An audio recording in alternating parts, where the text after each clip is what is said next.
Good evening, folks. Welcome to another session from the Old Wise Asylum. What a week! Oh my word. Scripts everywhere. On scripts, off scripts. They're coming from everywhere. Theatre. Just watching how they create a scenario around something that's already happening.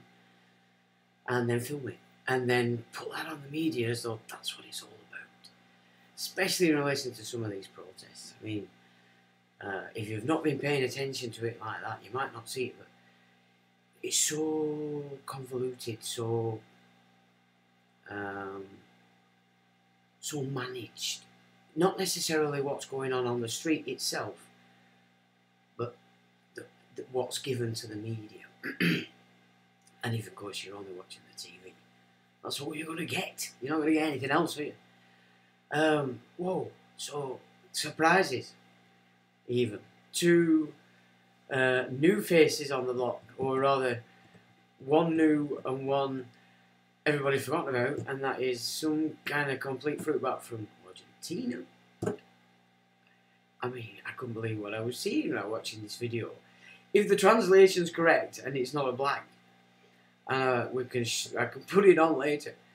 This guy's a complete lunatic, and of course straight away he's straight on the "We want the Falklands back. Give us back the Malvinas." And it's like, oh, what's that going to? And then you look at who is he connected to, and it's like, oh, why would they do that? What's going on there? Like, you know, punishment? Oh, is there a punishment going on here or something? Anyway, we'll look at that as well. And then you've got Holland, by golly, Geert Wilders. Ooh, I mean, he's been around quite a while. He was in the press for a while back in the day when he got into quite a bit of trouble. You know, as they were starting to press down on censorship in Europe, and he got in quite a bit of trouble for speaking his mind. And he, of course, is well, I wouldn't say extreme as in chop your heads off kind of thing, but as far as you could push back from what's going on in some arenas, then he's just bumped. He's there with it, and it's like, ooh, it is quite a shock because we've been so programmed off thinking like that. You know, laying blame, having a look at what's really going on as opposed to what's being told. He's brought that to life for me as well, just to the degree to which we don't speak about stuff, and we don't do this. And okay, fair dues if you've got a censor online, that's one thing. But in your general speak to each other, I don't think you should be censoring yourself in any way, shape or form. Play ball online, yeah, but you certainly shouldn't spread that into not discussing on the grapevine what needs to be discussed, because you can't really talk about it on social media now, so it goes back to the grapevine, I would suggest. But really, thick on this week, everything's been push for this full moon tomorrow. It's also the stepping on the snake ceremony tomorrow in the heavens. You know, that the people bob on about of the biblical scholars, but not necessarily seeing it as allegory. You know, so that's tomorrow, full moon. So there's a lot going on this week. They've pushed so many agendas. It's difficult to keep up. And then you've got the Irish catastrophe, really. because, you know, people were killed. But the way the theatre went around that was quite ridiculous. The way the media spin it, the way the Prime Minister of Ireland came out and basically completely inverted the whole gig and said it were all about what actually took place after the fury upon what had just happened to some children and a teacher. Not good. An Irish guy actually was the one that stopped it, de-knifed him, and then another guy got involved as well, and basically they, between them, put him down. But only within a couple of hours after, there was a video I picked up off the old Twitter that showed some very interesting things around the perpetrator being on the floor, bloodied. In particular, a guy who he probably wouldn't have been noted because he'd have been assumed to be either a medic or some member of security forces and such. But when you took a close look at, he's not anything of those, so something else. And he goes over to the actual perpetrator who's laid on the floor and he's got his shirt up. I don't know whether that's because he fell or I don't know what it's about, but this agent, whoever it is, he's stroking his stomach, which is odd. Now, at first I thought he would perhaps putting, empty like they do, empty the tube's blood. But you couldn't actually see that was the case. So, looking at it again, a day or so later, and looking at people's comments, most people seem to be comfortable with the fact that he was just stroking his stomach. But he did it once, maybe for about 5 or 6 seconds, got up, walked somewhere, come back, and did it again. And I thought, well, what the hell are we to make of that? As it would appear on the video, the perpetrator, is out cold, all bloodied mouth. People were picking up on that because it didn't look right, but apparently the guy who was doing the deliveries actually gave him a few wallops in the face with his helmet. So I could see why his face and mouth would do, well, his mouth particularly, would be bloodied. But the theatre then that came on after that from media and the Prime Minister of Ireland is repulsive, to be quite honest. You've got Conor McGregor now, he's come flying up and he's trying to take the lead on the anger side of things, but of course you've got to remember that guy did a deal. This is why he ended up getting a $300 million deal to fight a boxer out of the magician's hat, That's the kind of thing you get when you get in. You get to another level of everything. And of course, during the old last few years, he was out there quick to tell you to get in the kennel. So keep in mind that controlled opposition is everything to this game. And of course, Albert Pike, when they need an hero, will provide an hero. So if they're creating or something that's about to rise, they're those. So I think what we're seeing this week is a lot of things have happened. There's been a lot of different reactions to different things. Good news is hostages have been released, and so there's a ceasefire. There's still a lot of talk as to what's coming next, but also at the minute people have been released and there's a ceasefire. That's got to be good, and again shows that these protests in the main that we've had across the country were about peace, stop killing, rather than as the theatre would then create on the back of that it were about this particular idea, or so that they could present it. Oh, Hamas here, and blah blah blah. So outside of that, the fact that the ceasefire is on, the protests seem to have finished. Just a few, I would say, preset theatre by particular groups that are set within this system, hidden before, now known, but now you can see that they're not working on their own battle. This is a particular group that hold a particular idea, and they're the ones that they're saying what you wouldn't want saying. Media are picking up on it and trying to say, well, that's what it's all about. But that's clearly not the case. The protests were about, let's just stop this killing. So that's happened. That's good. That's very good. It's got to be good. But on the back of that, you've had all this intense stuff. I mean, Spain, is it 24 days, I think, today, or 25 days, Millions of Spanish have been on the streets. Now, I believe the media have not been reporting it. I don't know because I don't watch it. I choose my own headlines to work out what's going on in the world, you know, from chosen outlets as well. So I'm picking my news. I'm getting force-fed. But, you know, millions on the street protesting. They say all the headlines from there, they're protesting the socialist takeover. But I've also seen videos, again, looks a bit fringy, like the theatre kind of thing, where small groups have been chanting, again, building up this Christian versus Muslim narrative that they want to get going. Third World War, remember, that's what the game is. The Christian Zionists versus political Islamists, you know, the fanatics. But some of the stuff that's come out of this Irish thing, some of the, again, I'd say theatre, because there's this one guy particularly putting out some ridiculous threads. But he actually, he looks black, but he's got obviously a scarf on, but he's speaking about being African. But he's actually talking with an Irish accent. So whoever it is homegrown, because he was actually speaking with a Southern Irish accent, so that were odd, unless it's a play. But if you were Irish and you were to watch that, that would be, there'd be a lot of your senses picking up on that, and then you'd be being activated into thinking you must do this, that and the other, which again is like we said last week, the timelines. So it's like the second dose is coming in, yeah, and the piece is going to be removed from the earth. So now we can see it spitting it out everywhere, getting it ready for this, a shift again in how we just live day to day.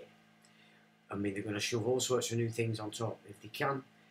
We've gone through the Covenant. We've looked at it from the Australian side with the yes vote that they were trying to just pull together quick without people knowing what was really going on. A major power pull in for themselves, and of course with that comes finance. But more importantly, they were after power. Same here with National Securities Act. Canadian, we watched a video of a guy going through a particular act in Canada where again it's all about summary judgments.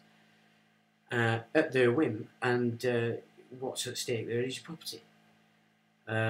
So it's worrying that that is going on in the background, and you've got all these diversions going off everywhere that are just as equally important for warranting your attention. But you mustn't lose sight of what's actually happening, and that this is all about trying to force you, by tapping into one of your senses, your pieces of yourself that you've not actually got under control, you know, that's still a bit wayward and drags you off either and everywhere once the button's pressed. You know what I mean? So you're not quite the chariot rider. Oh yeah, you're not in control of your poets. It's dragging you off all over the shop. So it's like all these games are set to trigger, just to pull you in on a timeline, because timeline 1, first horse, if you danced, you fixed to that timeline. Again, now this one that they're setting out now, they want you to fix yourself one way or another to this two-sided gig. It's essential for them. That's what they're doing. So depending on how you're looking at it and how you're seeing it, and basically what control you may and might not have over yourself, you know, your emotional self, your empathy side of things. It's you've got to be in tune with these things, but you've not got to let them run riot. Do that, and you've been captured by all these scripts, this theatre, and you'll be pulled in one way or another to wherever that path's going. You've got to see it this way. You can't be looking at all this and thinking, well, I have to take a side, because you're not culturally involved in that battle. Now, somebody sent me a video which I began to watch, but then I got sidetracked. I think probably a phone call, and sometimes it can last quite a few hours. So of course I'd forgot to go back to it, but it's apparently Volb has put one out, and it's the policeman that I've discussed in the past. So I haven't looked any further, so I don't know. So of course he's done something that sounds interesting and looks interesting, if it's done correctly, but I didn't go back to the video, so I didn't actually see what he'd done. So you might know a bit more about that than me if you've managed to watch it. And maybe you can let me know what you think on there. Is it worth is it worth its salt or nay? Because I didn't finish, well, I didn't even get, I think Sexton come on explaining, but then I'd gone off by then. But I think, so we've got timelines everywhere, haven't we? Whichever way you go, they're damaging to you personally. So if you're taking your input from outside of yourself, through the map being in control, you're going to struggle. You're going to struggle not to get fixed one way or another to these games as they play out. There's another timeline. And there's another timeline, I think, that in essence the energy's there already because these protests have been out saying no more war. So that's a timeline for peace. You know, there isn't one being offered, is there, by the powers that be. The wizards pulling from the cauldron are not giving you any other options than are on the table right now. So the energy's there. And, you know, one thing I've learned in this last year, just readdressing the systems that we're in, separating them as jurisdiction, getting into etymology, a great idea, and starting to come to terms with just what words mean and what they don't mean. And then you're sort of editing your map and you're putting it correct, in sync with the reality out there on the territory, instead of running around on this belief system that's all over the show, confuses your senses, and thus you get dragged in one way or another onto these little triggers that they set off everywhere to pull you in. But I think Bill Turner is the guy, you know, that guy, for all his sort of wit, the guy actually pulls out some pretty good stuff. But he reminded that the laws in these nations in the West are of the people. That's the way it is. So when Charles took the oath to uphold the law, that's what he's speaking about. Now, what's happened in the West is we've forgot what it means to be people because you're together. You know, you have something that binds you. We seem to have lost our way in that binding of our culture, ourselves. But we need to recoup it. We need to recoup it rapid. Because there's all this going on the streets, intention of dragging us into it. You're going to get all these sects that are going to get dragged into it. But what we need to be doing is pulling together back under people and making it clear that those are the rights in force because the king has sworn to them. Now at the moment, the people are the aristocrats, the landowners, the power, if you will, the landowning power who is second right claim to the land, the king being the first. Now, we don't know what's going on there, but you could say probably that the temple has took it all over and that this is just a front and has been, well, a long time, let's say, to different degrees, depending on which century they've been playing their games, but suffice to say, we're certainly not operating as we've all believed for quite a few centuries, if we'd only realised that it was dissolved in 1649. It's funny, isn't it? You can know something, but it doesn't. If it doesn't get absorbed into the concept that's being formed, you miss it, and we're all guilty of that. Which is why we're all learning, isn't it? You know, we're all learning, really. So it's peace, isn't it, that needs to be pulled, and the only way we're going to do that is to recognise that our ancestors gave us that in our system, albeit having been etched away at for quite a long time. But, you know, and we've forgotten or made to forget because it wasn't offered to us in any of our education systems. But it's been rekindled. We're now starting to understand it. And if Sexton's done what he's done, which on the face of it, what he said he was doing sounded good. I didn't get to see how he'd written it, how he'd presented it. But the laws there then are held in the Statutes of Westminster. And that is where the people hold the power, which the king, so-called or acclaimed, has sworn to uphold. And it's like, you know, it's just what power is this Archbishop of Canterbury in this mimic, this cult that's mimicking what we've all believed has been in place but hasn't. What power does that guy have? I want to know. Same with the Bishop of York. I think these two positions are perhaps even more potent in authority than the actual sitting claim on it, in my opinion, is what it's starting to look like to me.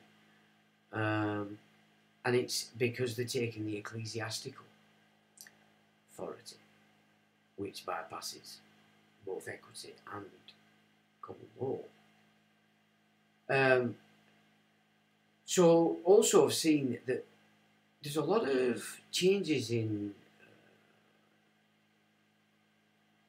addresses, such that the Holy See looks like it's moving some big operations to Sweden, and that's odd. Now, there's been a few red flags in the manner that things are moving, things that you think you are here and not, like your records now, registrar stuff is being held in Strasbourg. Yeah, and you were telling me they ever intended to give us Brexit, did they? It weren't implemented, but hasn't it fired it up for the left to blame everything that's gone on as the Cabinet or Privy Council demands from whomever's in power at Cabinet level, the destruction of everything. It's ridiculous that it's gone on and nobody's been able to change it. It's just our people that are supposed to be in the positions to stop this stuff. Is it that covenant? Were they all pulled into it by on a deception? Is it just the title that's took the oath? Is it a blood oath? If it's not a blood oath, then as a covenant, it's only relevant to person. So there is ways out. I did actually do a report some years ago about how you can actually sort of approach an oath taken just by looking at what it is that's in the oath. Because in 9 times out of 10, it's the person that's. So your signature and taking of the oath is just underwriting the bond to the estate, being oath to that. Of course, when you can separate yourself from it, then you can separate yourself from any oaths obliging. So this is secret societies, it's whatever you might have been encouraged to do this. It's only this is why there's a separation, and then you've got the blood oaths, because then you're oathing, you're underwriting it in your blood. So it's a blood oath then, so it's flesh and blood. So you always be careful, if you are dancing in a lot of these cases to this stuff. Make sure you understand where you are before you move forward. Because from what I can gather from people I've spoken to, fast tracking seems to be going on at an alarming rate in certain quarters. Fronts for fronts, innit? It's always skateboard position everywhere. That's the way it works. So there's a lot going on. There's a hell of a lot going on, and this week has been exceptionally insidious in relation to surprises and scripts on things that are naturally. I mean, they've really tried to steal the energy in its entirety of people's disgrace when they stand up and go, "Look, this is disgusting." They're capturing it and turning it into something. It's far right, and then the same on the left. It's far left. They're manipulating this so well. But then, not if you're taking note. They're not. They're making a shambles of it, in my opinion. If you're really paying attention to it. But so an interesting week, and we'll have a little shufty through that. We'll have a look at some things I've picked up that, again, while everybody's focused to these events, they're not seeing these other moves, so the implementation of these new rules. So Tommy Robinson, for instance, today I see got arrested while he'd ordered his breakfast. Now, I'm no fan of Tommy. In my opinion, he's missing the point. He's not looking for peace. He's only seeing the threat, and then that's what he runs on. Where there is a moderate side to Islam. There's a lot of moderate Muslims because they've been here for a long time. Now, we've imported a lot of the minds now for this other side of things. And of course you can see the battle for the minds of the Muslims that have been living here forever, because it's all they know, to get them on side. Because of course I don't think the Muslims, the immigrants, would have the power to take over the Muslims that have... But that'd be a warning to Muslims as well. It's knowing what happened in Bradford, because I had contacts in Bradford back then when George Galloway were doing his covering for it. You get a good insight into how it works. So they realised, police intelligence knew were onto it, and fed me information in some methods where usually I had a job with somebody who they'd tell me stuff, you know. Some I weren't so sure about, so I wouldn't speak it or pass it on, but some of the things they said made sense, and it helped me to form a picture of what actually goes on with these, how they undermine the settled immigrant communities by influxing an older model, like they did from the pogroms from 1888 to 1915, stopped by an act of parliament, I must add. So that, you know, these islands have suffered this more than once. As it happens today, they seem to be Muslim, but I wouldn't suggest they are really Muslim. I'd suggest some of these people have come in are pretty outrageously way below par, as well as many soldier types as well. But of course, I've been on these barbers, and some of these guys are pretty sound. You know, they're nice guys. Some of them, you know, some of them you can get a sense of they're here on a mission. Some of them seem quite pleasant. So, peace is where we have to consider, is a timeline missing? And because people talking about war, peace, you focus to Israel. No, I'm talking about here, on Blighty. The people is the power, the whole system set up on that, and that is enshrined in English law. The Quran it commands Muslims to obey the laws of the nation, not as has been done because of their ignorance, they're not seeking knowledge, that they're here on contract law with the empire. So they're going against the Quran in that side, but they're still following Sharia because the imams have been a bit clever and made sure that they're not seeing that kind of thing. That's what I've seen in studying the Quran and the Hadith and the Surah. So they're being played on that little grey spot. I've had that acknowledged, as I've said before, by what I'd call Muslim elders. So they're aware of the situation, so it's not some pie in the sky. It's a very important point that Muslims need to recognise. So there's a battle for minds there now, and you've got this trying to fire up the Muslims that have been born here onto this fanatical side. Now, I can't say I know how that's going. I just know that the Muslims I know, there's no change in any attitudes. People are still friendly. It doesn't seem to be infecting people's minds, so that, you know, there's flags about, which is fine, and people might have them in the window. But I have seen or heard nothing, especially in tune with anything that you catch on the media as to what it's all about. If you're protesting, it means you hate Israel. Now, I don't think that's the case at all, and especially the fact there's so many Jewish peoples all over the world coming out as they did today. I haven't really looked at what happened today, so I don't really know what happened, apart from picking up the Tommy Robinson bit, which I think was quite disgusting.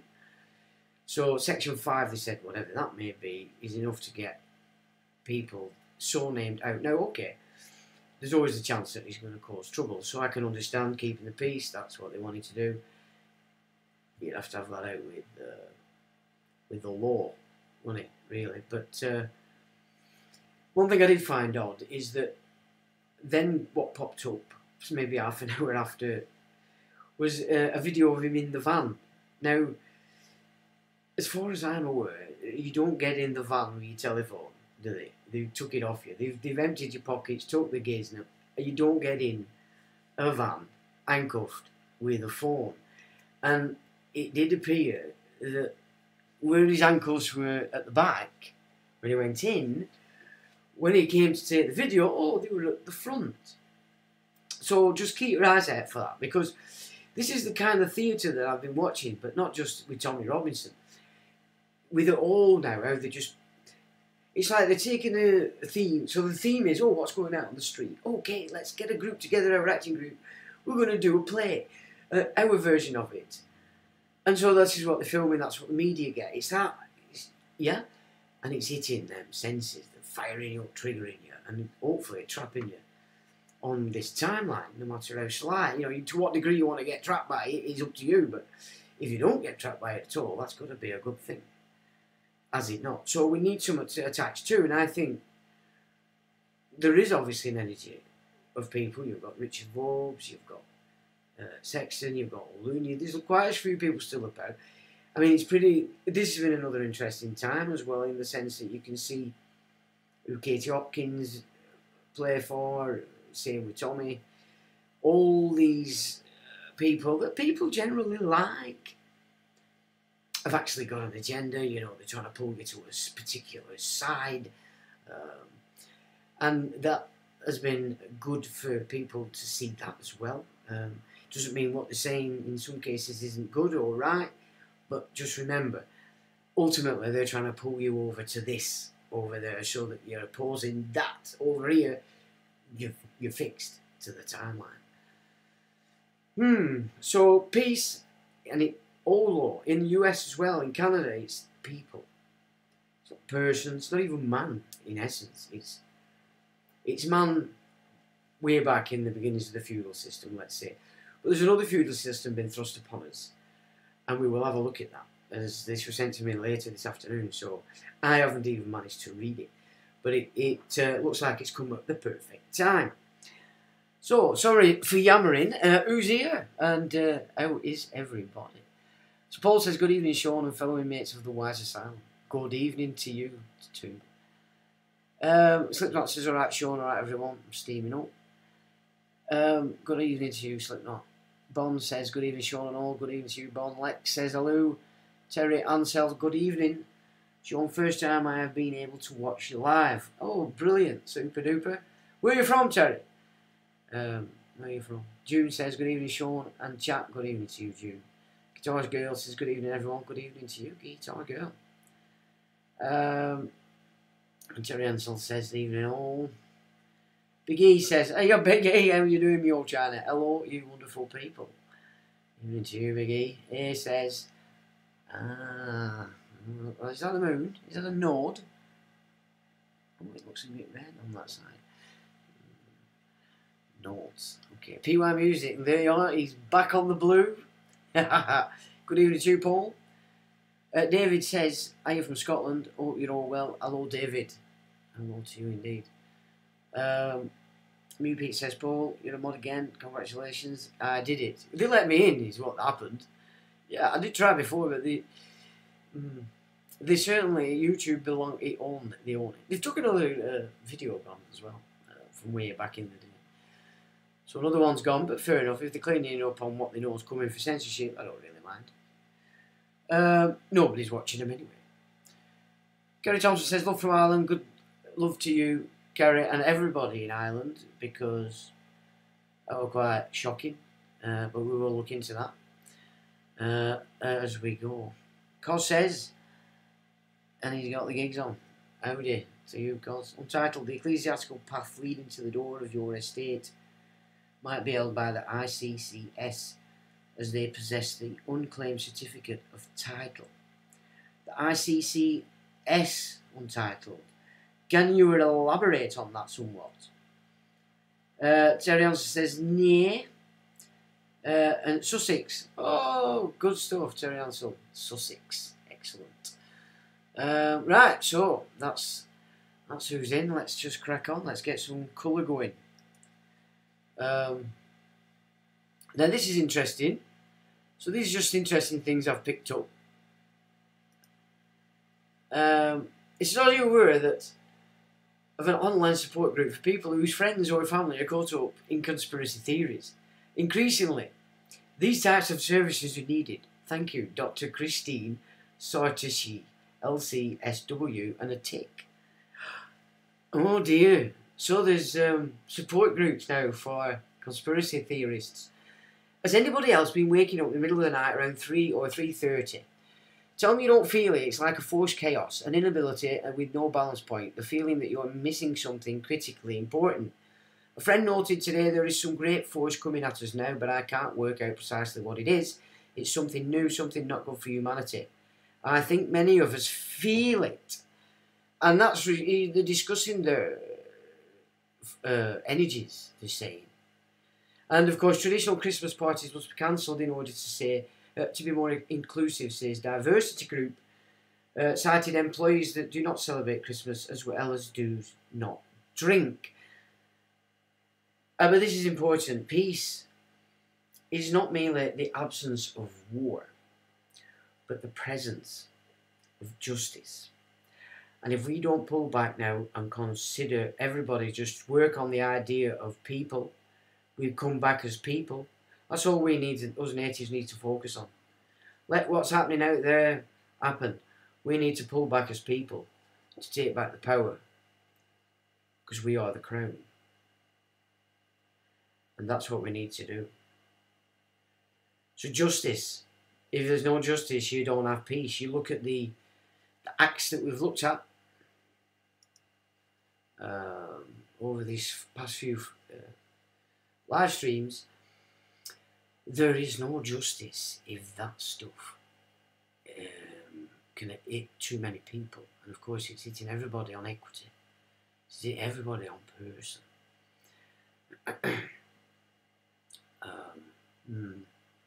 Not good, eh? Not good. So we have to consider it, not just the absence of peace, as it were. Peace is not just the absence of war, rather, but also has to be considered in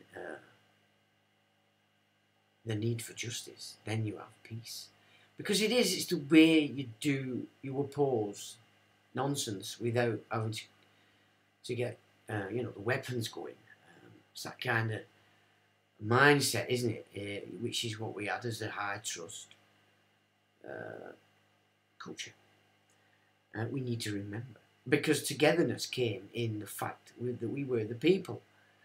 Okay, it may have got absorbed that we were pulled together because of a church, but that was quite a long time ago, and there was not many schisms about it. People just thought, well, that's probably not an instrument that's going to serve us well in this remaining unattached to things that have gone a little bit faulty. And that's pretty much where we are, but we need to pull back and recognise people is the power. And at the moment, it's the hoity-toits, the all-in-ones, registered and pulling through as people. And of course, their agenda is what? The covenant. Either by agreement or blackmail. Yeah, there's so many people at that level blackmailed. And of course, you look into them slightly and these people have some kind of power or influence, maybe over an offspring that's in a power of position, or a wife or an husband. One of them will be compromised and of course will be able to influence whomever. So it's quite a web. And we've discussed the Blenheim Palace side of things. That looks like it's quite a powerful group of elites, a lot being in America. Very tied in. You know, at first you look in and I was thinking, is this a separate group or maybe a competing group to the firm or the Windsors? But you soon start to see that no, the connections between them, i.e. Specifically, and again, it's children. It's all about children. So these foundations and charities and all sorts that they mix in together. Education programs, education sort of controlling systems, you know, whether it's supplying the education, supplying the teachers, the governors, or the overriding principles under which they're operating, such as academy. All tied in. Harry Potter always comes in here. Loomis, that's always in there. She's big in this Blenheim Palace gig, which is also very tied in to the Windsor side of it as well. But it's all, everything that's going on about it. It's either children, mental health, or climate. That seems to be what this ball sets of elites are into and about. And interesting when you look at the people that are in this these circles that actually have been hit by Epstein and what previous to that, Robert Maxwell, that network. So now we're looking at the interplay now. What could they possibly be influencing within that group? It's that kind of a thing, but it's, yeah, blackmail. We have to accept that a lot of people are signed into this covenant because they're being blackmailed as well. And if that's the case, I've said before, the only way to get back politics from that would be to offer a full amnesty. But they give up the handlers. But of course you have to protect them after that. And of course then you can start to pull together the shadow people, get them out of the way. And you've still got somebody who knows what they're doing in that system, but obviously it's back to people. It's back to the laws of England, not this UK occupation thing. Because makes you wonder who's actually now in command of this occupation. It would appear to be a different hand than we had maybe 50 years ago. Or maybe even before that, not sure. It may have been over after the war, I'm not so sure. But definitely the essence of the grid has changed. I think it's fair to say. Doesn't feel the same.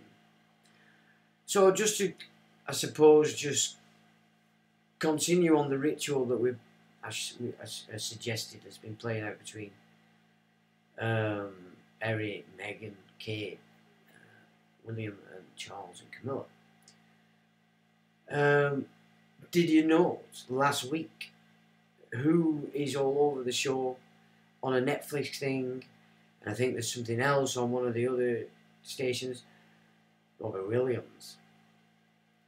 So it is a ritual coming to a head, coming to an end, and I would suggest it's a coming home for Christmas, because it's the breaking down of the he said, she said now, and it's blah, blah, blah, blah, blah, and it'd be like, oh, Christmas, let's forgive. But look what they've done. They've grabbed your attention and you're going to be fixed to one side or the other, always looking. They come together and it's all hip hip hooray. That would be classed as a successful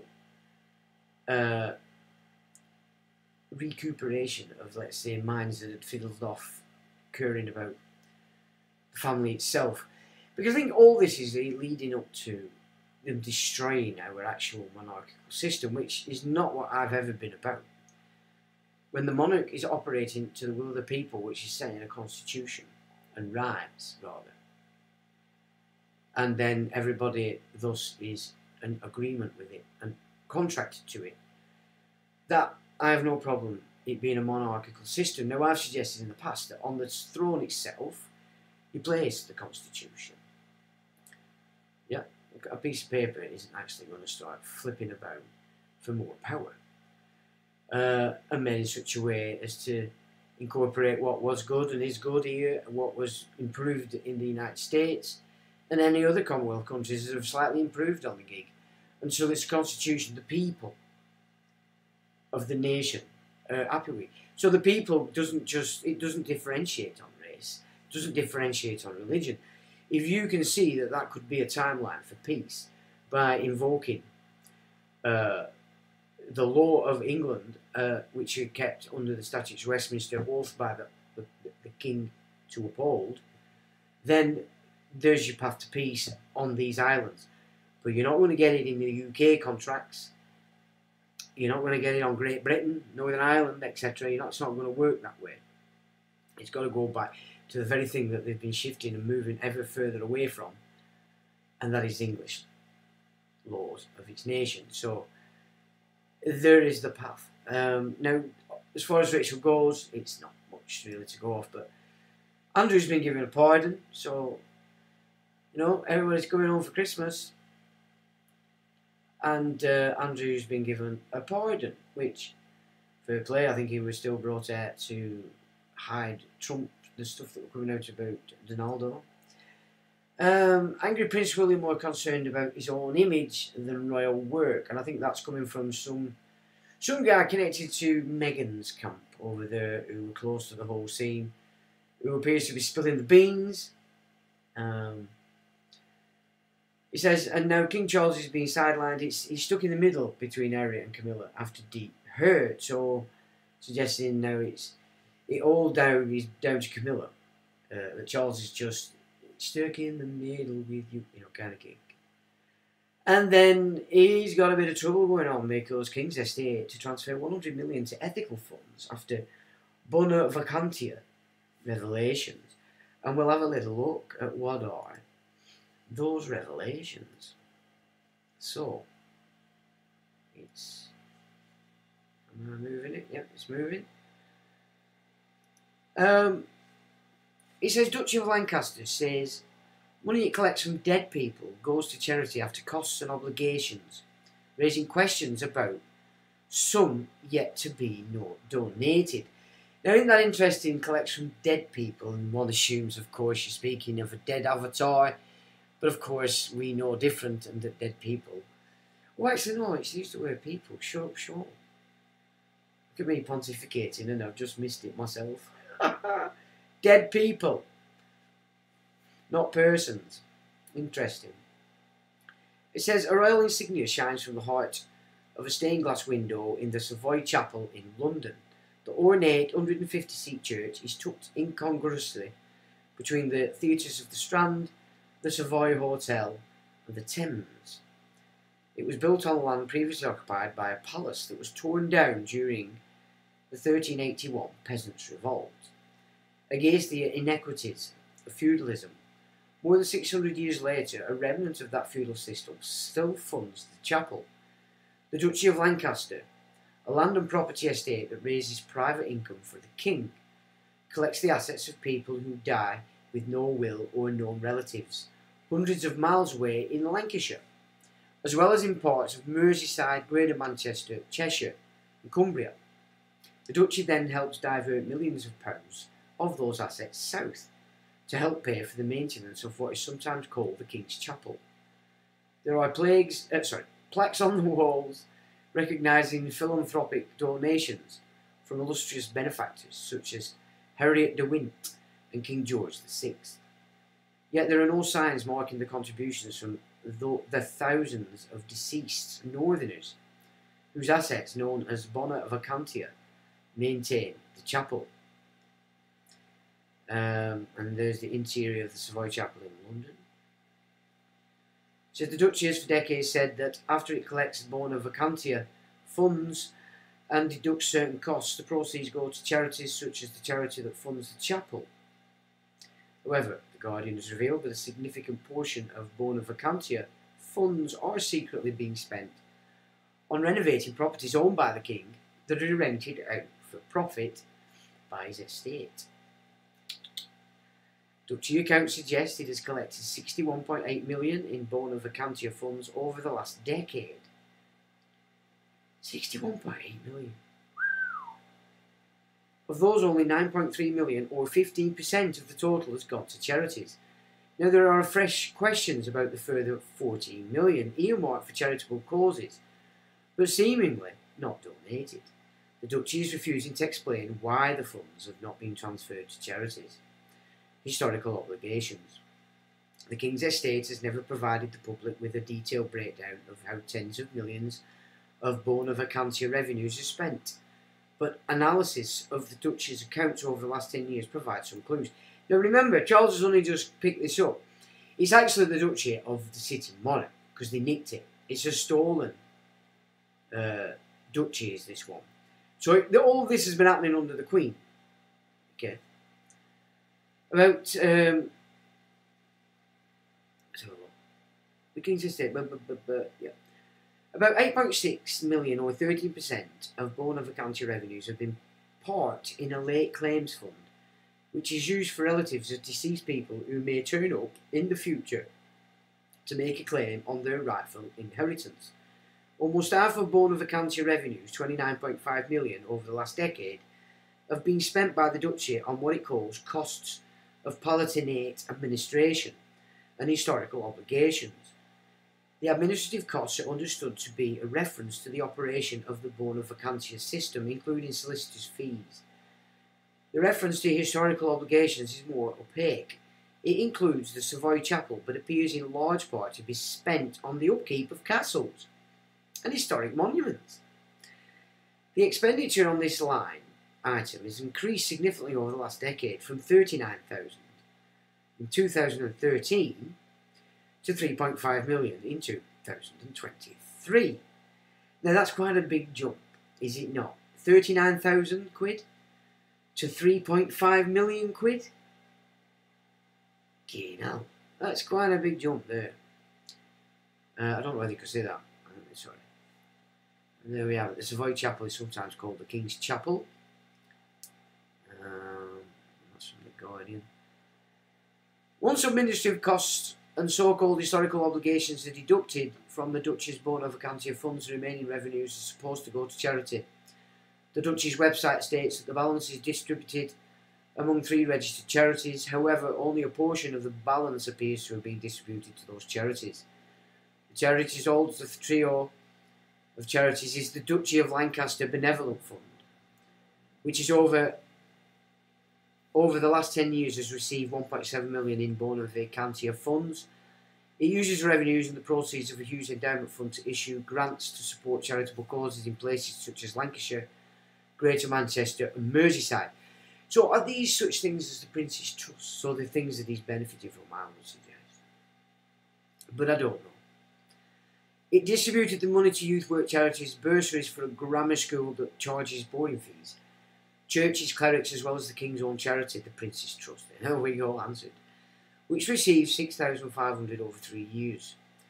The Duchy of Lancaster Jubilee Trust has received 5.4 million in Bona Vacantia revenue since 2013. More than 99% of its payouts over the period have gone to maintaining the Savoy Chapel. 99% of 5.4 million. So that's not charities, is it? Let's be honest. It's covers for the fact that property he has control of, that will be passed down and passed down and passed down, is skimming. And then we have Queen Elizabeth greeted by members of the choir of the Savoy Chapel in 2012, and that's Getty. The third charitable recipient of Bona Vacantia funds is the Duke of Lancaster Housing Trust, set up in 2007 with the express aim of providing rural affordable housing. It owns 38 properties according to its latest accounts. 2/3 of the properties are rented to tenants with the Duchy of Lancaster connection. Several of the trust properties have been purchased from the Duchy itself. Between 2011 and 2013, the Duchy gave 3.3 million in Bona Vacantia funds to the Housing Trust, and over the following 2 years the Trust then bought 8 properties from the Duchy, costing in total 1.3 million. So they're setting up trusts and then buying it and taking it away then. See, it's just theft, and it's cloaked in... The 3 charities have received 9.4 million in Bona Vacantia funds in total from the Duchy of Lancaster. However, that leaves 14 million that has not been paid out to charity, but instead appears to have been put aside by the King's estate. The Duchy of Lancaster declined to explain why the 14 million had not been donated to charities in accordance with its stated policy. It also declined to say whether it intended to use any money to renovating the King's properties. There is an astonishing lack of transparency all around matters related to the UK royals and finances. Our investigation into how the King's estate has been using money collected from people who died with or without a will, next of kin, has taken months of painstaking work. The Duchy of Lancaster is not accountable in the way public bodies are. It has never provided a detailed breakdown of how it was spending Bona Vacantia assets collected from people who die in the northwest of England. That's my gap. It is an archaic custom dating to feudal times with virtually no public accountability. It took a team of investigative reporters to discover that part of these funds are secretly being used to renovate the King's profit-generating property portfolio. We can investigate powerful institutions because we are truly independent. We are not owned by a billionaire or funded by the state. Our readers, supporters, free from political and commercial influence, so we can continue our relentless pursuit of the truth in the hope of the exposing it paves the way for change. If you can, please choose to support The Guardian so we can keep unearthing important stories that are all power to account.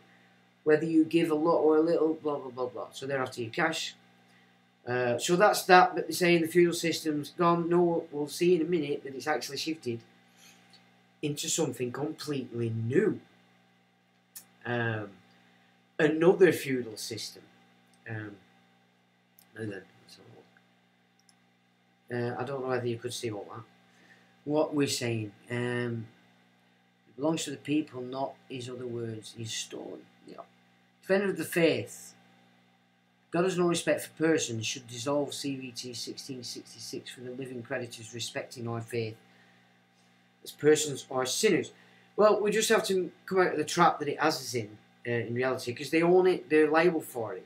But there's trickery played which puts us liable because we don't really understand what we're doing, and that's where we've been at with this. So what are we on now? Now, the Duchy of Cornwall has also revealed to have invested millions in offshore funds and companies, including a Bermuda-registered business run by a friend of Prince Charles.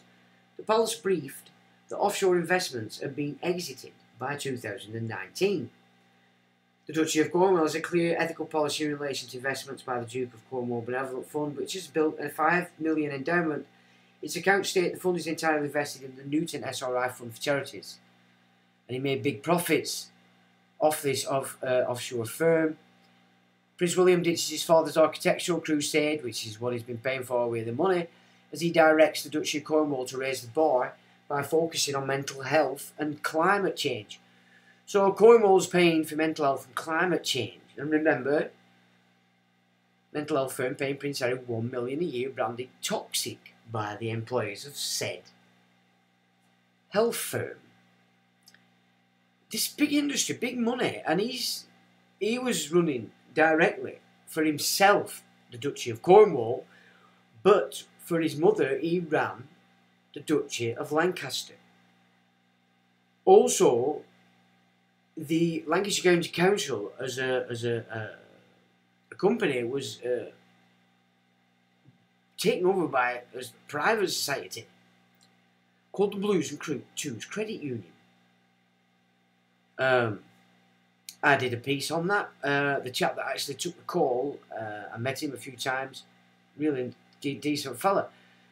But that's where we learned that that's basically what's been happening. And then for a time, people's wages in Lancashire County Council had on their slips Blues and Twos Credit Union. Then it would appear further investigations by another group that it looked like it had actually now been handed over to IBM. So what's going on with Lancashire County Council, the Duchy of Lancaster?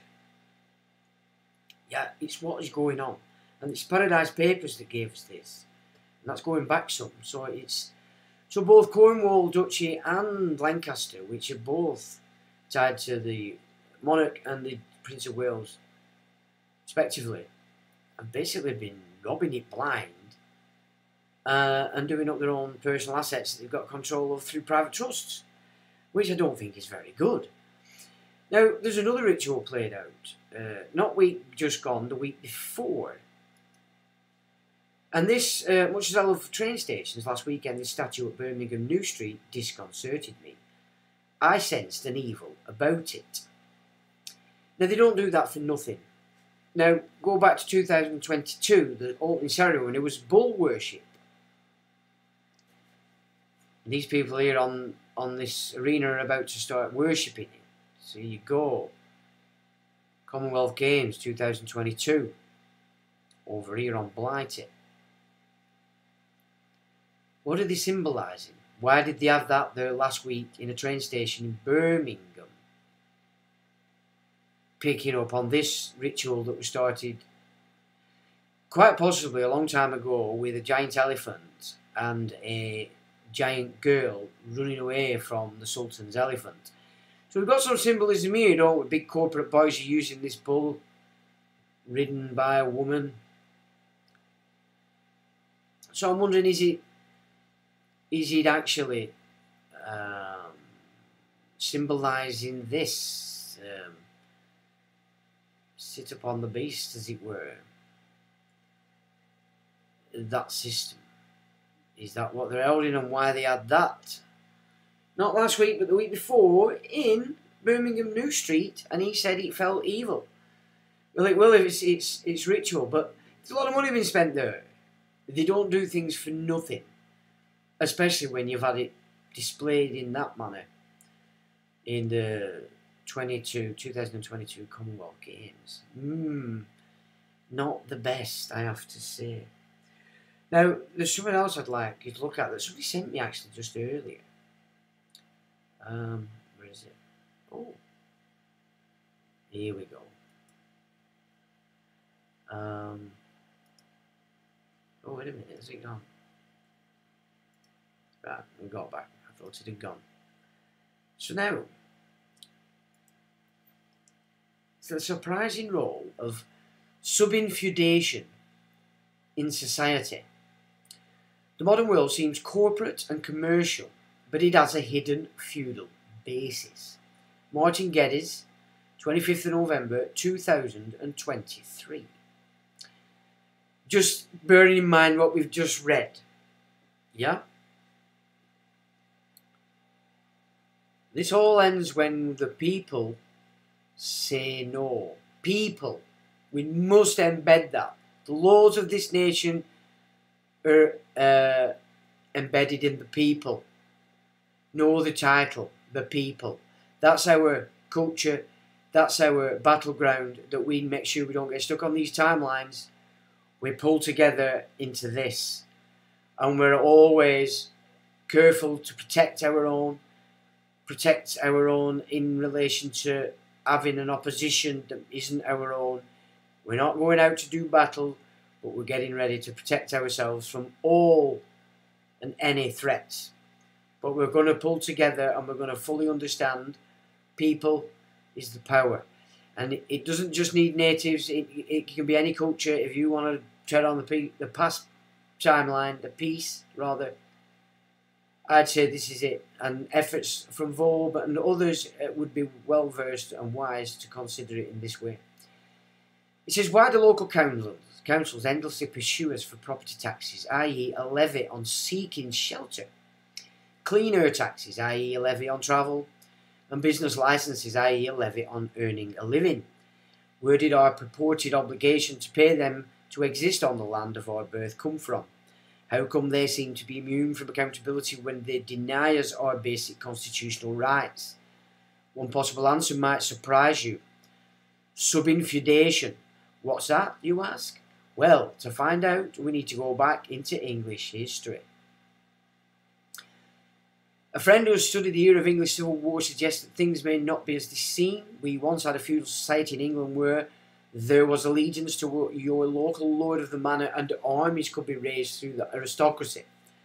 The core of the feudal system was the ownership of all land by the monarch, who then granted fiefs to nobles and in turn owed allegiance in military matters to the king or queen.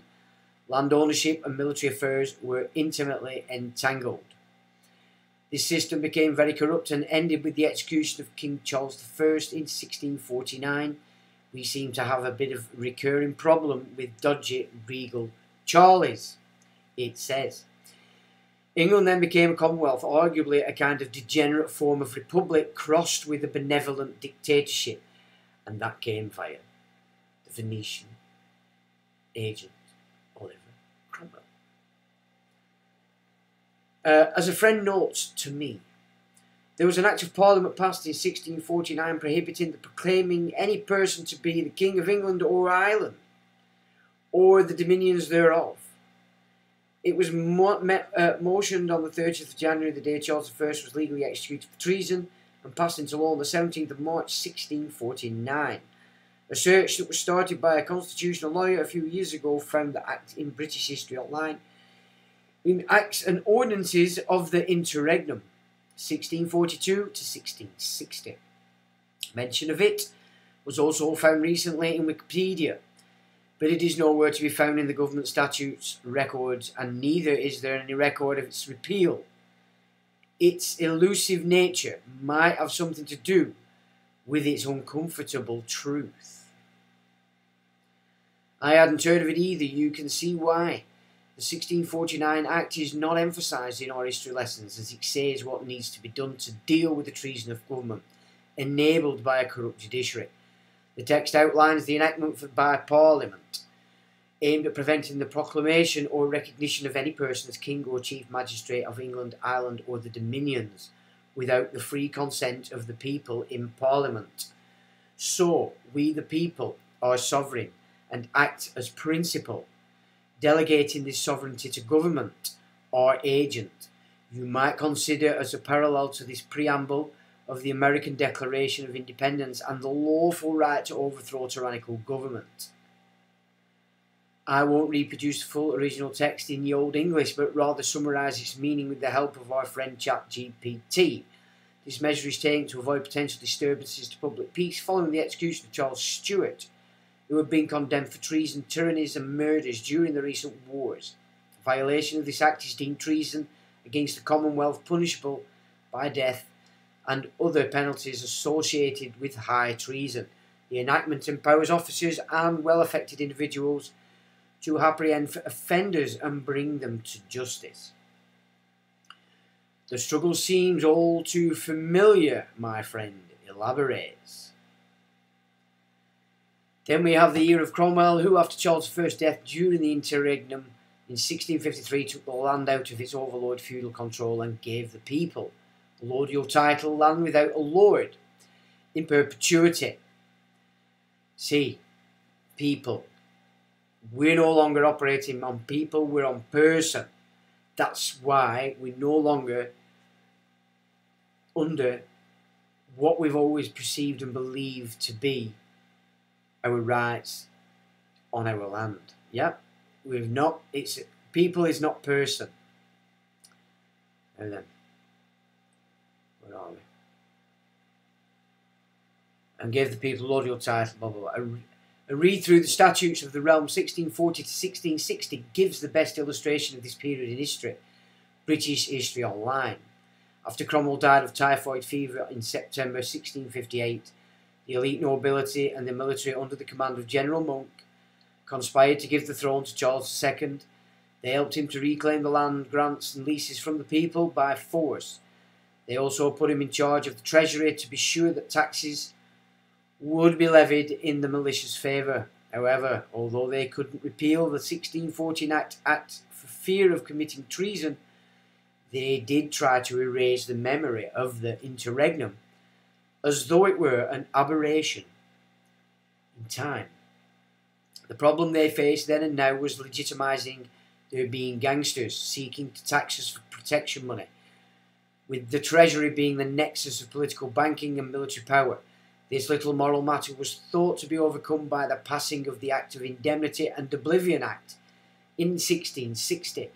A credit to the legal headline writers of the time, what this did was to officially forget everything that happened in the interregnum period between monarchies, including the liberation of the masses from feudal land rents.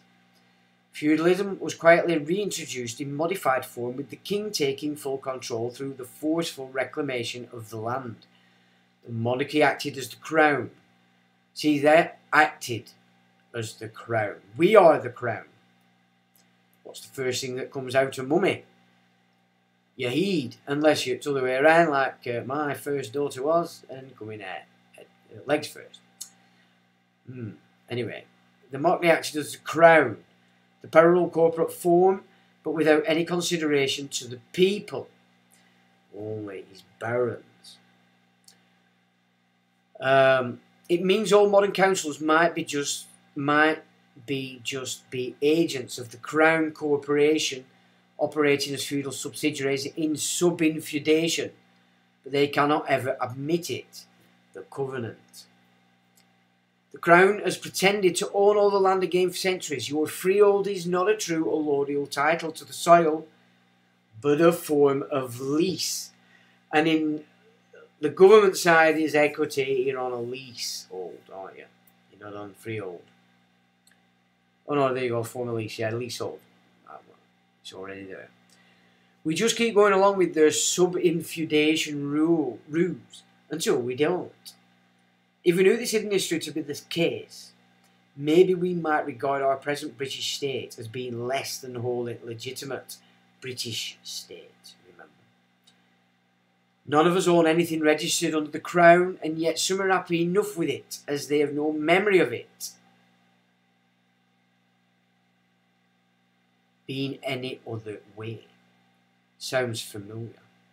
That means charges like council tax are not actually taxes and not even fines for seeking shelter, but rather are feudal rent for your fake title to your home, based on your peasant duty to your military master.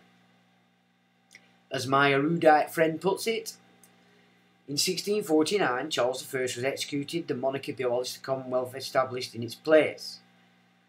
The Indemnity and Oblivion Act was a damage limitation exercise ordering that the Interregnum Act of 1649 events be legally forgotten, due to it being illegal and constitutional embarrassment to the Crown going forward.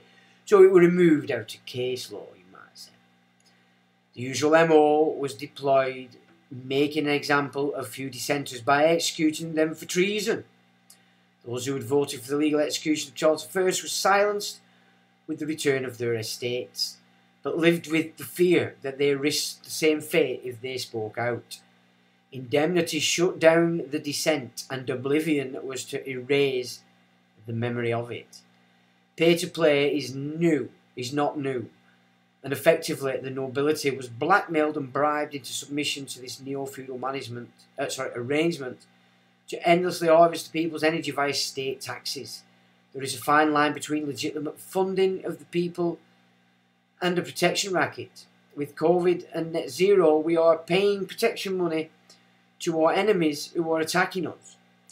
So history seems to repeat over and over. You can see why the present powers might not want this Indemnity and Oblivion Act to be publicised. The key embarrassment for the restored monarchy was their commandeering of the throne, as well as their hijack of the land, which was all enabled by the military.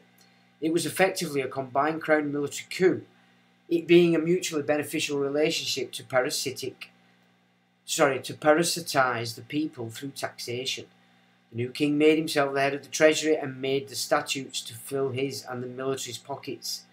My understanding of subinfeudation is that it's a kind of overlord king feudal power that is trusted to its local authority agents of the overlord, otherwise tenants, who act as its subsidiary in order to levy taxes.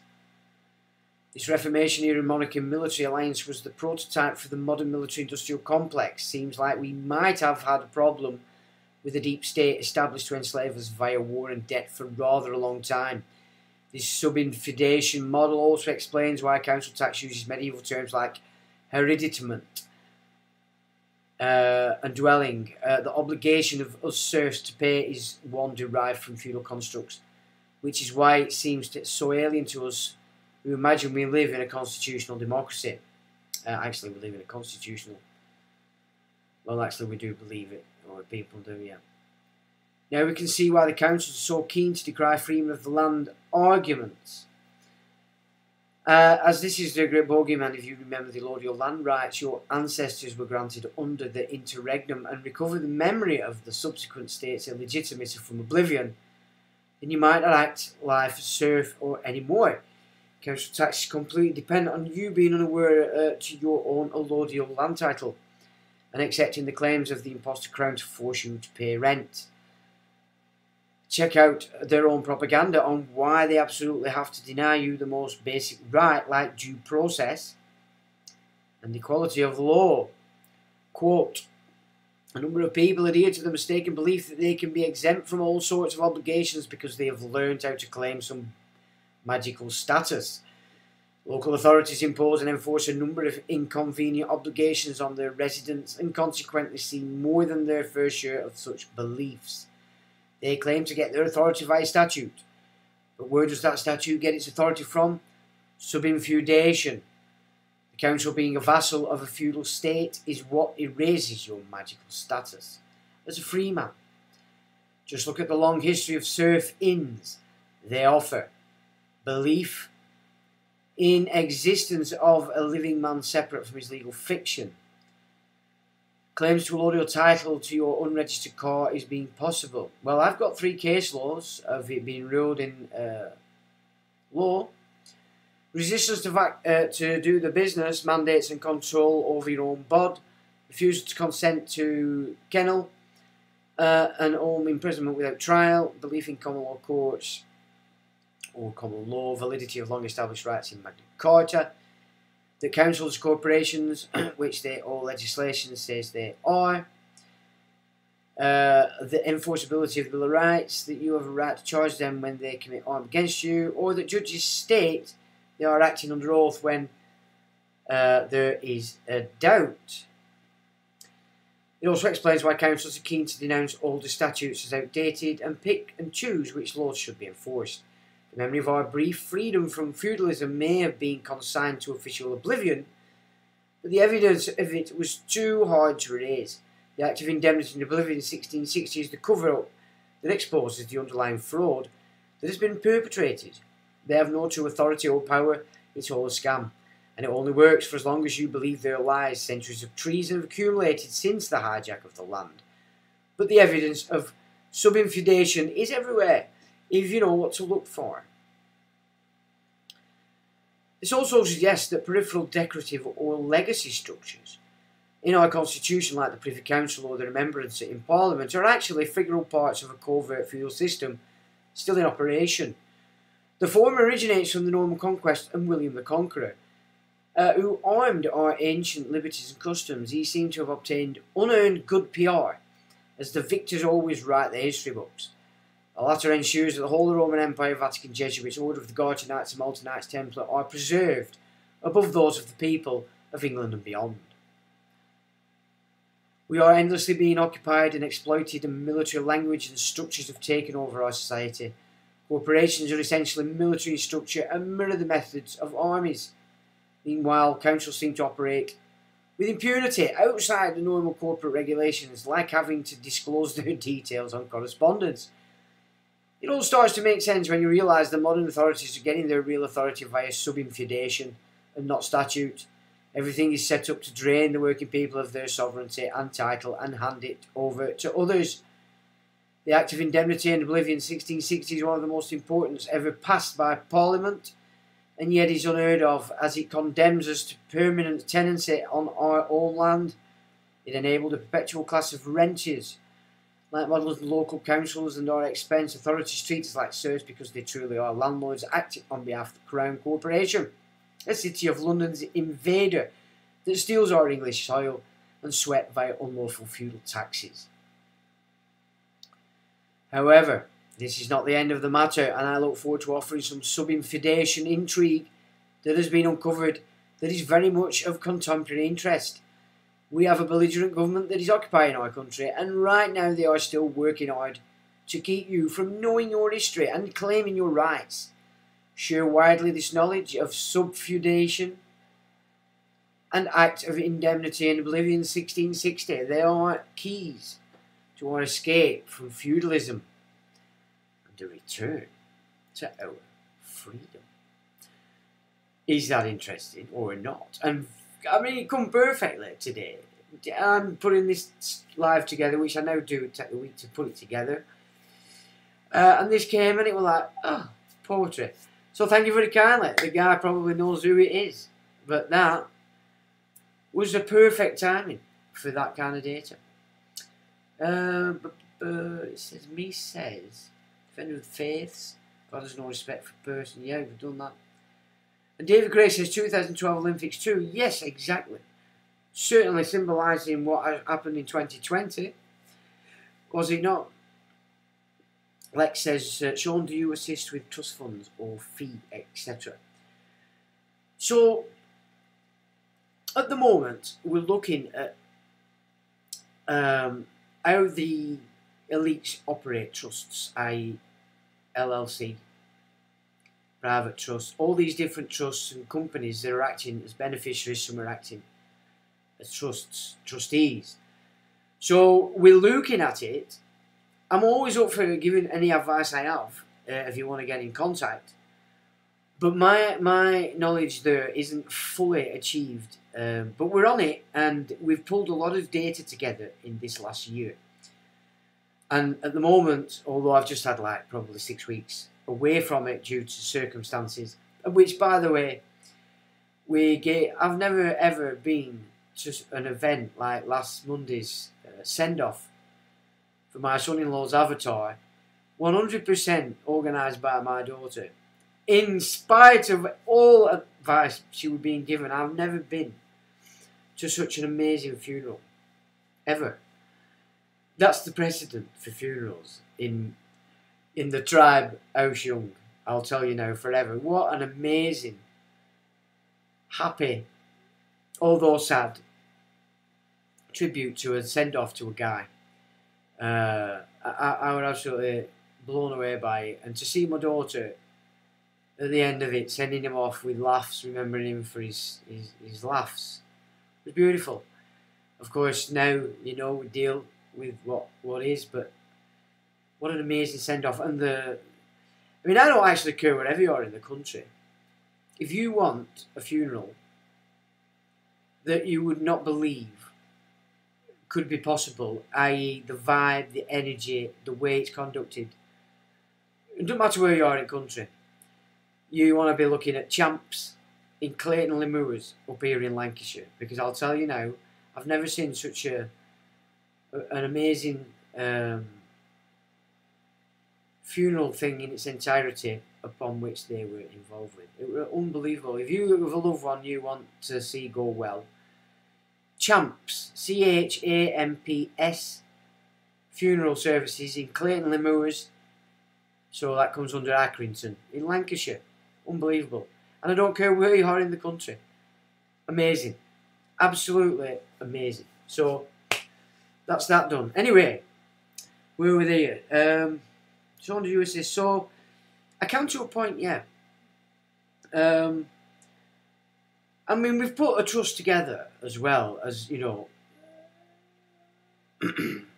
That's been achieved. So yeah, we've been moving on it, you know, in this year. There's all sorts. I'm just quite happy now to pull this data together because we've got a lot. Sean, do you, yeah, Tasri Ken's damn missed it again. Yeah, don't worry about it, my good man.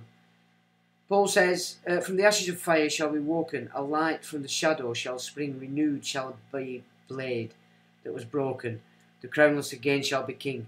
Exactly. That's it, the timeline we want to be moving to as natives, English.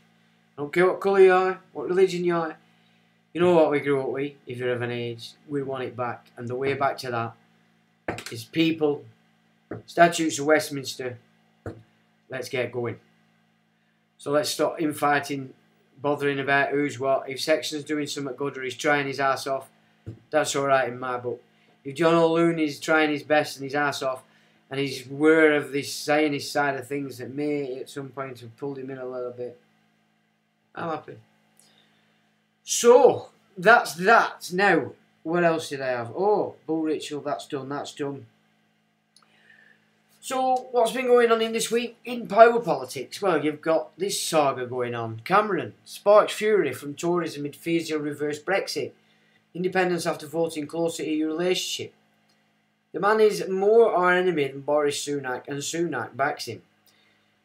Cameron says it's obvious UK and EU should work together, defend democracy, freedom against Putin. So here's another Boris, he's just going to keep this let's all let Russia alive. Closer ties with the European Union and should work more closely with Brussels, he says, on defence. Again, he's talking Putin. So they're definite to keep that diversion going. Body language expert claimed Lord Cameron is eclipsing Rishi Sunak with instant control. I can see that, absolutely. I mean, I don't know. Michael Gove been interviewed by a National Crime Agency as part of its investigation into a PPE company linked to Baroness Morn.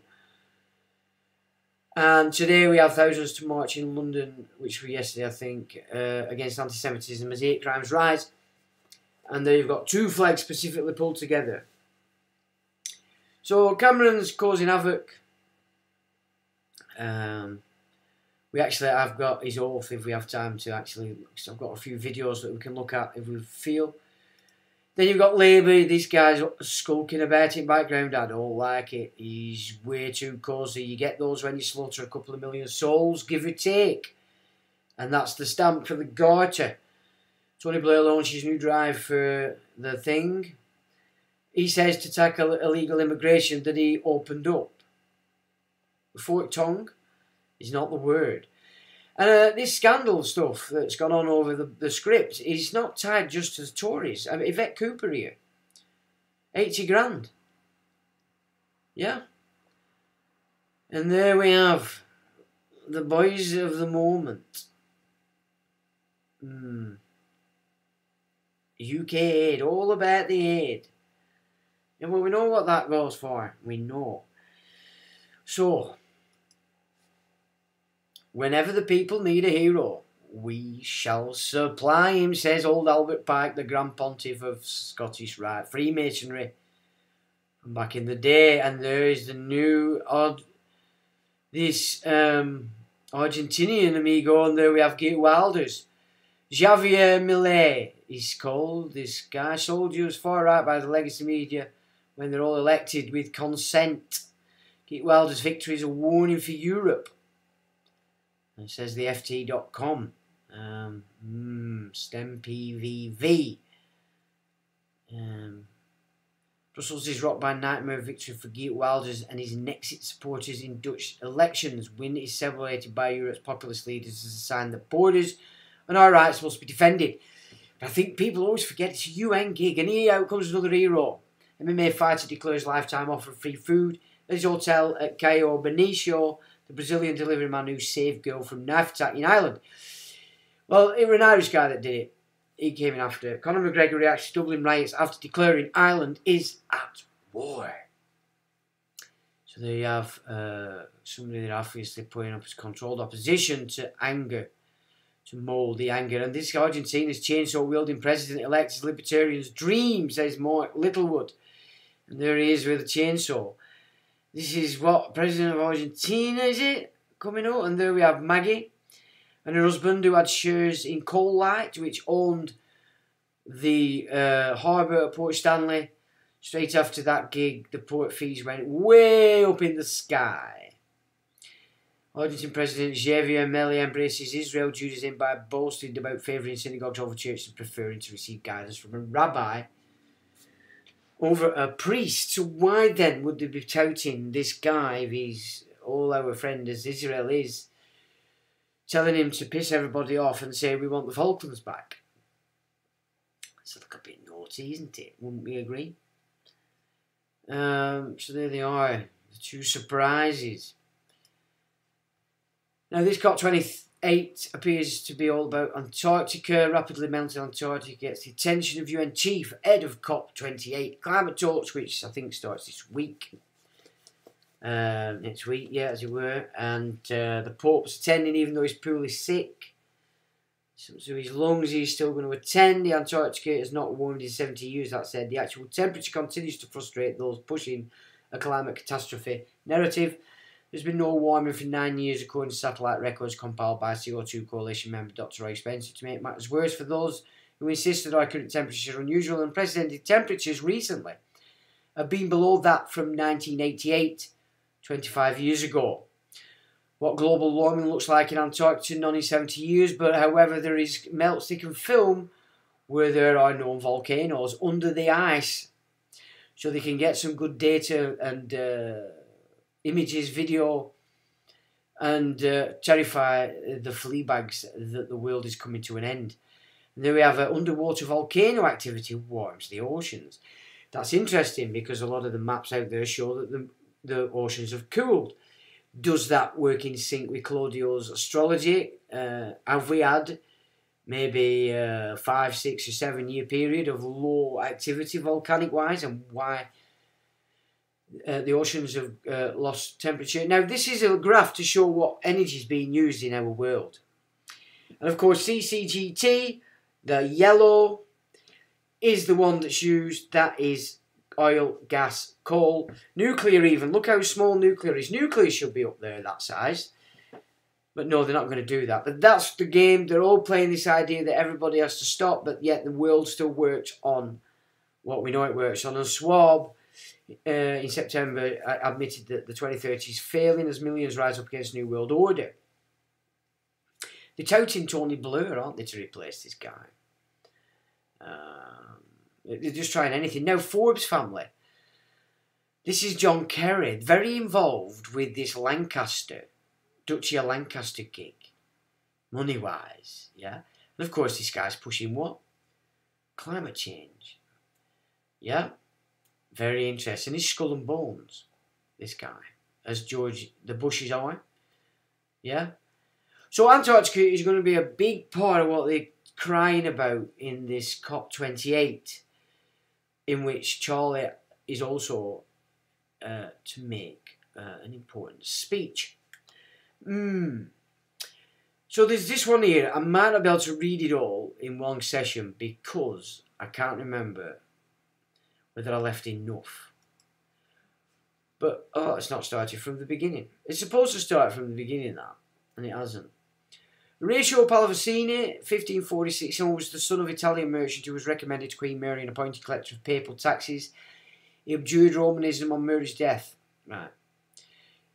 He's tied to this guy. Oliver Cromwell was a Venetian agent. Prominent in Oliver Cromwell's family tree was the widely hated Venetian agent Thomas Cromwell, 1485-1540, Henry VIII time.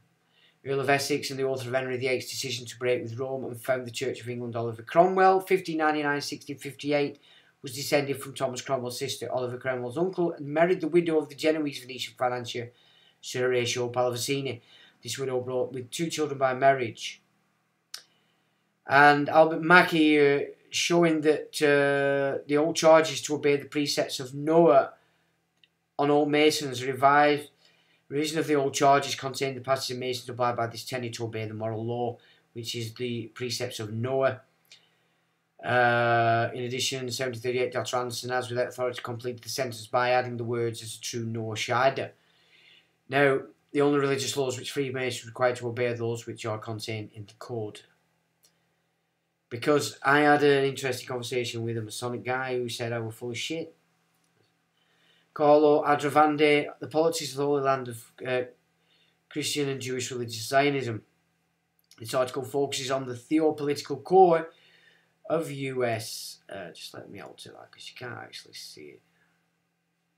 I don't need that. Just needs to. Constitutes are still under research and under theorised aspect that at present is paramount to address. See, I've completely messed this up. My apologies, guys. Anyway, as the head of all those secret societies which form provisional governments, men of the Jewish race are to be found. And that's Benjamin Disraeli, who himself was a Jewish guy.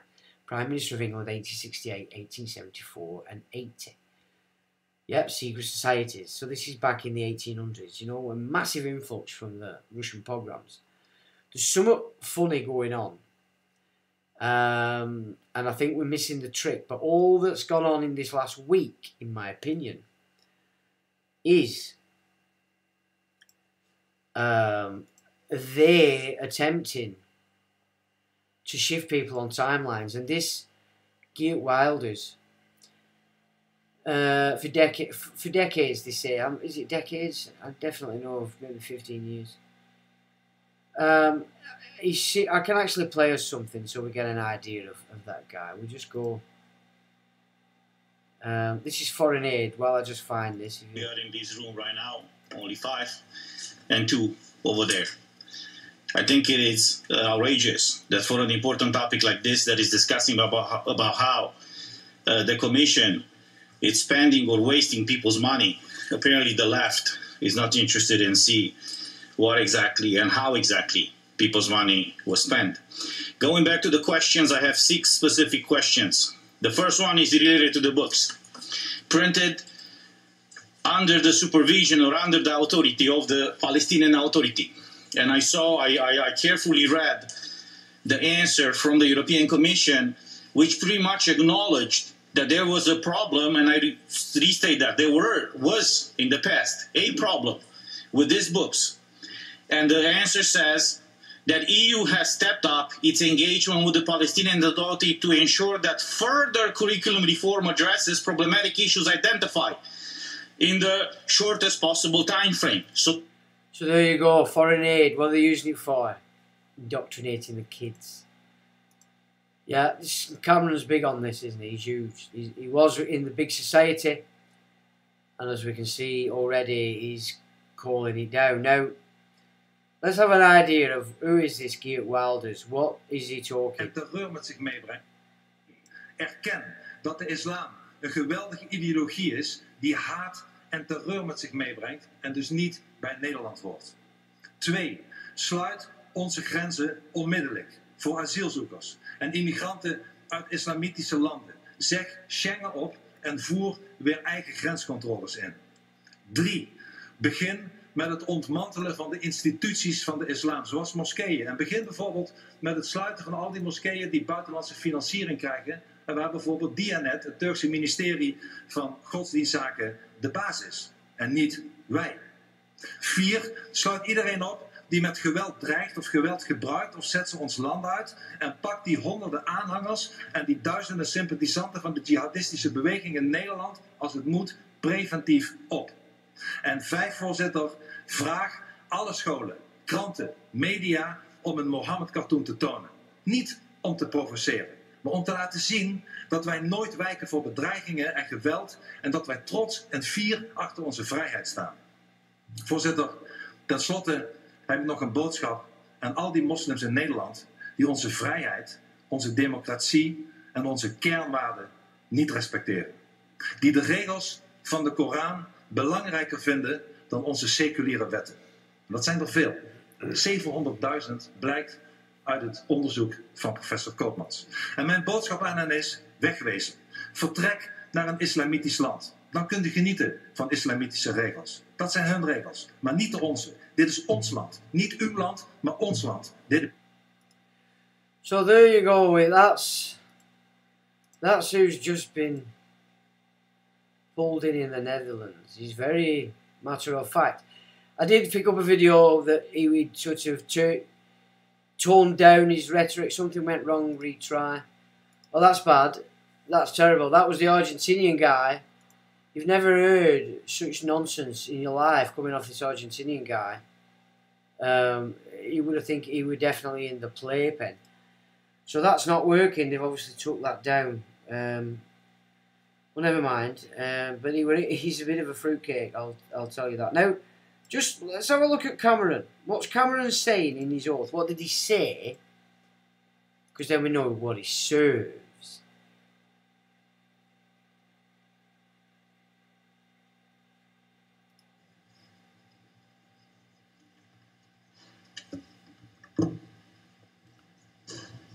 Bang that on there. Lord Cameron of Chipping Norton. I,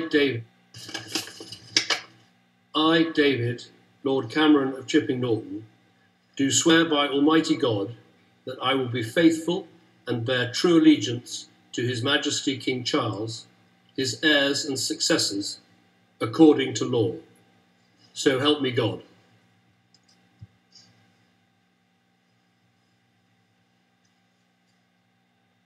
Bond underwritten. And he's a lefty. Lefty-handed. So back with what we just looked at, how this feudal system has just nicked it. And whatever he's doing, it's just foreign aid. So when this king has said that he's going to sort of send off a lot of money off somewhere else, blah, blah, blah, blah, here's someone else on foreign aid.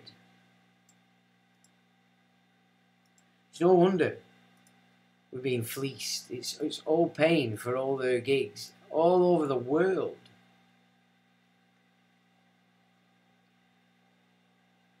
Before I go into my questions, I just want to make sorry, that's what we just looked at. My apologies. So that's that. What else did I have? We had some interesting stuff, but it's not really much point I think we've covered quite a lot of. But let's just have a look at this, because this is quite worrying. Because we've pulled him up, we've started to. I mean, we've known about John Kerry for a long time. But if you're new to all this conspiracy stuff, he might not be somebody that you've been aware of for a very long time. But this is what... It contributes about 33% of all the emissions of the world, depending a little bit on how you count it, but it's anywhere from 26 to 30. He's talking about agriculture. And we can't get to net zero. We don't get this job done unless agriculture is front and center as part of the solution. But with a growing population on the planet, we just crossed the threshold of 8 billion fellow citizens around the world. We just crossed that in this last year. Emissions from the food system alone are projected to cause another 0.5 degree of warming by mid-century on the current course that we are today. A 2-degree future could result in an additional 600 million people not getting enough to eat. And you just can't continue to both warm the planet while also expecting to feed it. Doesn't work. So we have to reduce emissions from the food system to keep the 1.5 degrees alive. Why do we have to keep 1.5 degrees alive? Because scientists, as a basis of physics and mathematics, and that's physics and mathematics, born of Jeffrey Epstein's blackmail and funding at MIT and Harvard. But he doesn't tell you that. Not ideology and politics or party labels or anything else. As a matter of physics and mathematics and some biology and chemistry have told us these are the consequences. And we already see it happening. And almost everything they've predicted for 30 plus years it's never happened. Is coming true, but the problem is it's coming true faster and bigger than was in fact predicted. Ah, I see. Blimey, I must be missing it then. I'm very well aware of the geoengineering, which is rather terrifying because they seem to have upgraded it, of course, as we're going into the old flu season. Anyway, we'll have to wait and see. Now, this is his daughter. Remember, this is tied to Lancaster. Duchy of Lancaster, the money laundering stuff and all this? With great understanding in the most recent years that the climate crisis is a health crisis. And already we see 7 million people a year dying from air pollution, for example. It's crossing over. Now, climate is an health issue. Can you see what they've done here? That's more than we saw in the entire COVID pandemic over 3 years. And that's one person every 5 seconds. Oh, so my that by word. the time I complete my next sentence, Yep. someone else will have died. Oh, indeed. And we see this in every aspect of health, the way climate change is impacting our lived experience. And so there's a very real opportunity for us to have a health-centered approach to climate change and to be able to ensure that we're protecting how we live, how we breathe, how we walk, and what we can do in our lives. And so the appointment, I think, is truly just an opportunity to continue to really flag the urgency of what we face. Urgency, she says. That's Mr. Kerry's daughter. I've got some brilliant Hitler addresses where you can actually hear see what he's actually saying to them. So much of it is what these kids are being taught in the schools. So, you know, I'll take it that you're all well versed with what's just gone on in Ireland. But just listen to. So that went on, and this is what the Prime Minister said. I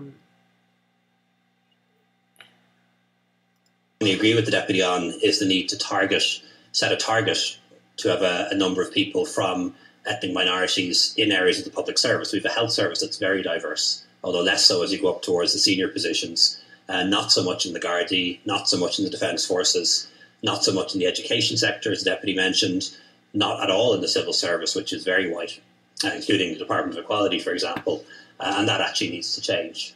So we need to have, I think, a target for people who come from ethnic minority backgrounds, but also dedicated recruitment campaigns to encourage people, because we do need a generation of young people growing up in Ireland who are people of colour, to see black and brown school principals, judges, Keen Corla perhaps in the future.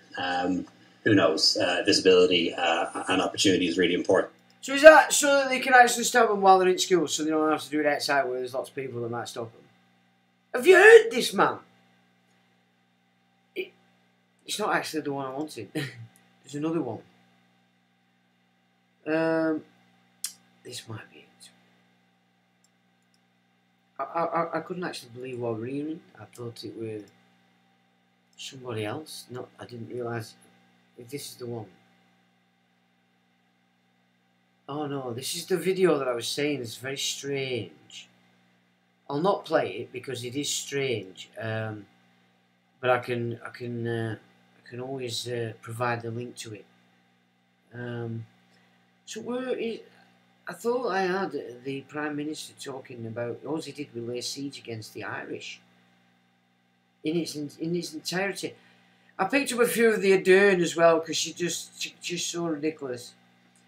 But I don't think we'll bother. I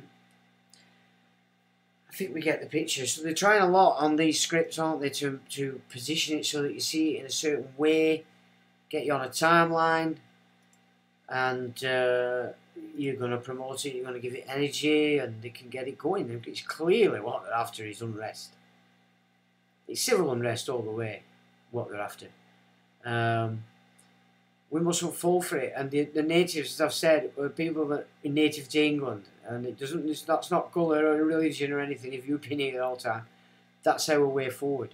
The peace timeline is to become people again, and shut this fraud down before it locks us down in insanity that they're trying to build all around us. But as I said, I'm not seeing anything. Doesn't mean it's not happening, but I'm not seeing it. I'm not getting a feeling of it from Muslims I know, or walking around anywhere. Maybe it is just a city gig, because that's pretty much the only place to really have that kind of control, isn't it? You know, and enough lunatics to go with it. So, a very interesting week as the second horse seems to be spitting out its froth, ready for the act that pulls it right in and changes the game again. And where are you guys? Action statistics are not low. There are loads of contract David. And David has the laughing, the love and the clappy hands and that 100%. Dave Gregg, another master criminal and fraudster. Perfect for these mafioso. Autographing is beneficial, makes the trustee. Yep, simple in it. Everyone can be fiduciary. Meander V. Blondie supported the facts too. Blondie as in Blondie? You mean a blonde bombshell?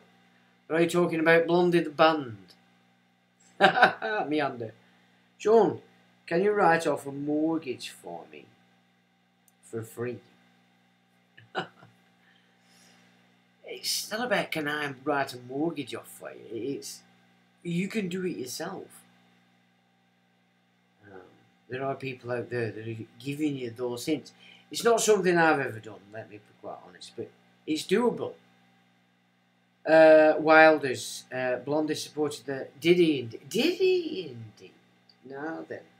So just you're seeing the creation of controlled opposition again to pick up and give a narrative, the official story to some of the things that have gone on this week. But I really do think now it's time us natives stop faffing about, stop thinking, oh, the government, forget that. We need to come back as people. And that's it. It's the only game on the table whilst being very aware. And, you know, including things in travel and all these things as to safety, security, where you're going.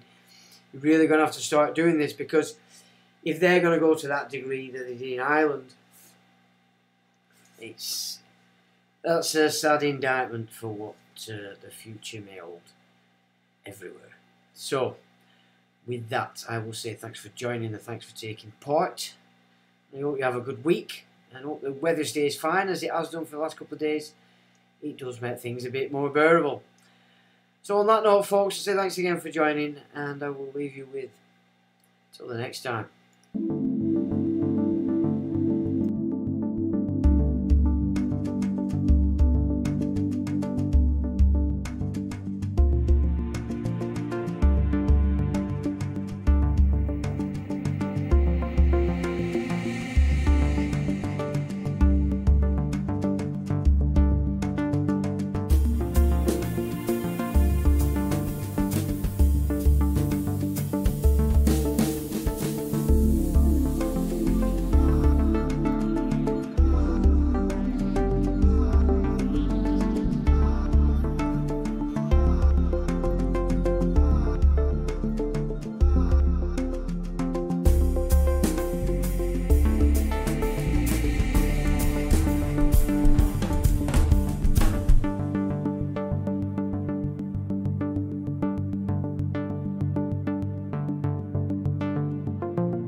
chronic and